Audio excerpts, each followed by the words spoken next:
Hello my beautiful fragrance family, Dustin here, Fragrance Fan. Go ahead and do me a solid and click that like, comment, subscribe, and don't forget to hit that bell notification. I'm just going to keep on giving you guys these budget-friendly fragrance reviews, that $40-ish and $100 range, and most of these are a lot less than that. A good number of these you can find at your local rack stores, like the one I'm talking about today. It's a 2001 release. It's an Amber Fougere, and I'm talking about the House of Liz Claiborne Mambo. Strange looking bottle. I mean, to me this thing like shouts 80s, but it was released in 2001. It looks kind of like a lava lamp or something. And, you know, it's just strange to me. But the atomizer lid, it's fairly snug into place, fairly snug. And the atomizer itself is decent. It's a pretty good sprayer. So, as with most of these early 2000s fragrances, 90s fragrances, and stuff like that, they've just got a ton of notes in them. So, I'm just going to kind of go over some of them and really what this thing smells like overall.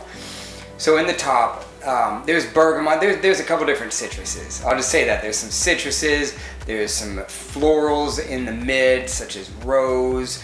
There's lavender. In the base, you got some sandalwood, different woody accords. So really what this is it's a citrusy, woody type of fragrance. You get some decent citrus up top when you first spray this thing, and the woods come out quite quickly, and in the extreme dry down, it's a little bit more spicy, woody.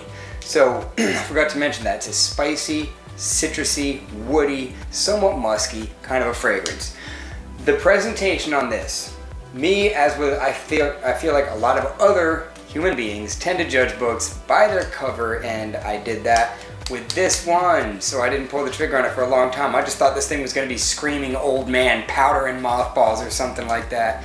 Also why I haven't pulled the trigger on Quorum yet. I've heard that it's pretty good, so I will eventually. But you don't get that at all with this. This is actually pretty refreshing. It's pretty versatile, good year-round. You can dress it up a little bit, dress it down. Don't know, I mean, I don't think it'd be bad for the gym actually, because it's fairly light. It's not like a huge projector. It doesn't like pump off your skin like crazy, but the performance is decent. I get, as far as a skin scent, it's solid 8 hours, but like as far as a good scent bubble to where you're continually like smelling yourself, you know, about 3 or 4 hours. But like, you know, realistically, it's a good average, solid average performing fragrance. So not too bad. There's nothing mind-blowing about this. You've smelled this kind of a smell before. It's not breaking the mold in any way. A lot of people compare this to Liz Claiborne's Curve. I don't get that so much with this. I mean, maybe if you take away all the wonderful pineapple that makes Curve and leave it like stripped bare with everything else, then maybe you might get something like this, but not so much to me. It does have similarities to it, but this is way more woody and spicy than Curve is. But not really old manish, but slightly more mature than it is youthful. And overall rating, I'll give it a 5.5.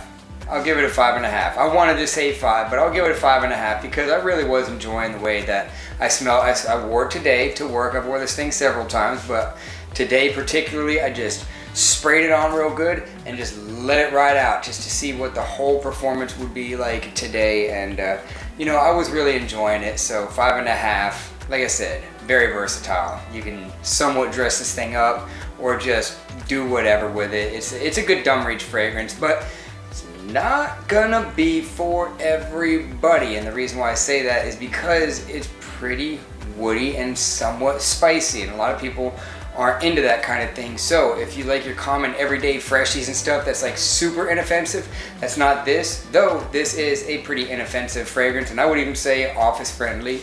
It's just probably not going to jive with some people's skin chemistry so much. I can see how this could maybe be possibly sour on some people's skin, so beware of that. I didn't experience that, but I could easily see this turning into a soury, sweaty type smell on certain people.